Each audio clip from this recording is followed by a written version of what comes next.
Hello everyone, I am John Spaz, and today we're going to be talking about one of my favorite games of all time, Star Wars Knights of the Old Republic 2, The Sith Lords.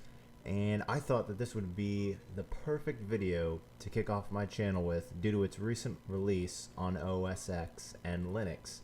And I'm also an incredibly avid fan of the game. It was a significant part of my childhood growing up, and one of the main reasons why I became such a huge fan of Star Wars in general.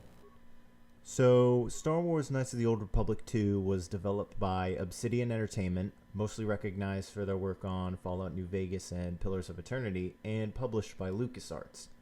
The game was first released on Xbox in December of 2004 and subsequently on PC several months later. Now, the game is similar in gameplay to its predecessor in that it's a third-person RPG, which features pausable real-time combat and utilizes the D20 system. Now, there are some minor changes that are noticeable from the first, some things including the level cap, which has been removed. There's more diversity in terms of NPC heads. The UI has been cleaned up a little bit, but overall you won't really have a hard time jumping right into this game if you sunk a heavy amount of time into the first Knights of the Old Republic. So, what has become typical when Knights of the Old Republic 2 is exposed to new audiences is questions of quality when compared to the first iteration of the series. The first Knights of the Old Republic is pretty much widely loved and celebrated. If you haven't experienced it already, I'd highly recommend that you do so, as it's pretty much the game that put BioWare on the map as the premier storytelling developer in the gaming industry. So, obviously, Knights of the Old Republic 2 had some pretty big shoes to fill, and a lot of people probably wonder why BioWare never ended up developing the second one. Well, this was actually due to the fact that the second Knights of the Old Republic was already in development before the first one had even released. And so, as was expected of LucasArts management at the time, they immediately saw dollar signs and said, "Hey Obsidian, you remember that deadline you had? Well, now you gotta finish the game in 12 to 14 months." And so this pretty much sent the development team in a dizzying panic, which led to a lot of content being cut from the final product. The result of this rush development is not exactly a completely broken game, nothing of the sorts that we actually tend to see today, but a story that was a bit disjointed and fragmented at times, not to mention a couple areas that were just completely sealed off to the player, and some questions that were even left unanswered slightly at the end of the game. So, all in all, the reception to this chapter of the series initially was pretty mixed. I would say more around slightly positive, but there was definitely some people that could tell that the game wasn't really as complete as it should have been, and this turned them off greatly.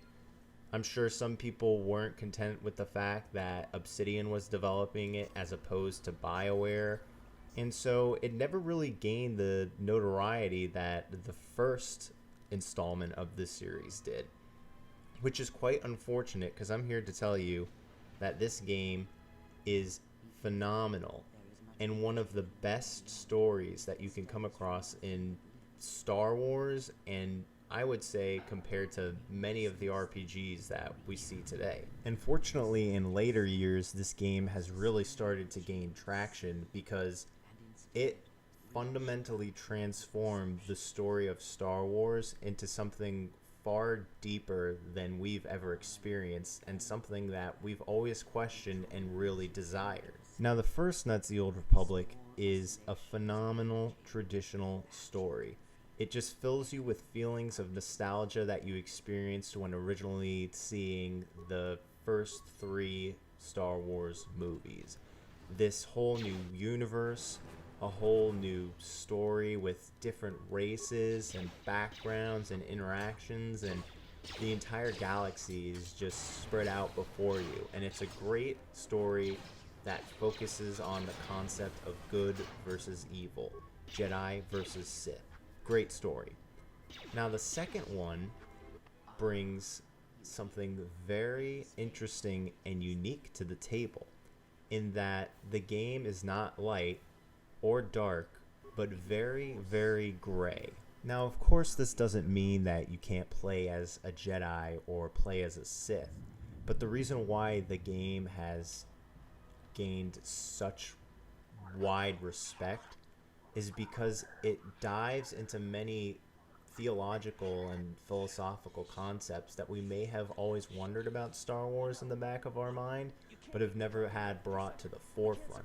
One of the primary examples that I can think of off the top of my head is the Force. So we all know about the Force, right? Ben Kenobi talked to Luke about it in episode 4, how the Force is a presence that connects all things, it gives a Jedi its powers, etc., etc. There's a bit about midichlorians that we ignore in the prequel trilogy, but we all have a basic understanding of what the Force is, right?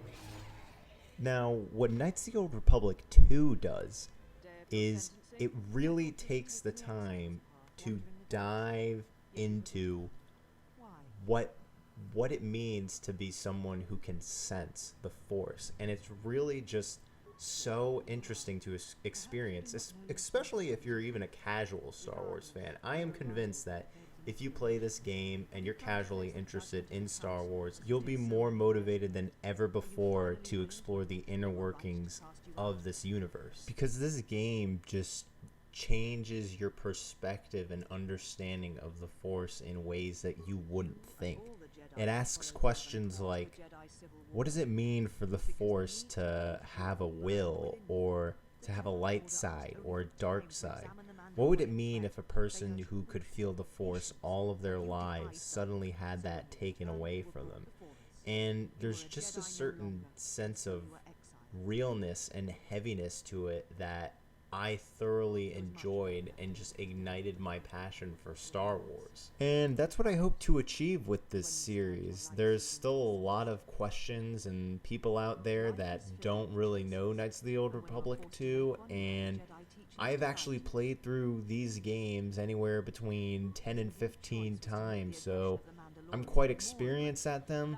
I can recall almost any portion of dialogue. I'm very familiar with the layout, items, areas, and so this won't be a fresh run through or a new experience, but I'll be providing some commentary and highlighting a couple things and just trying to explain what makes this a must-play game.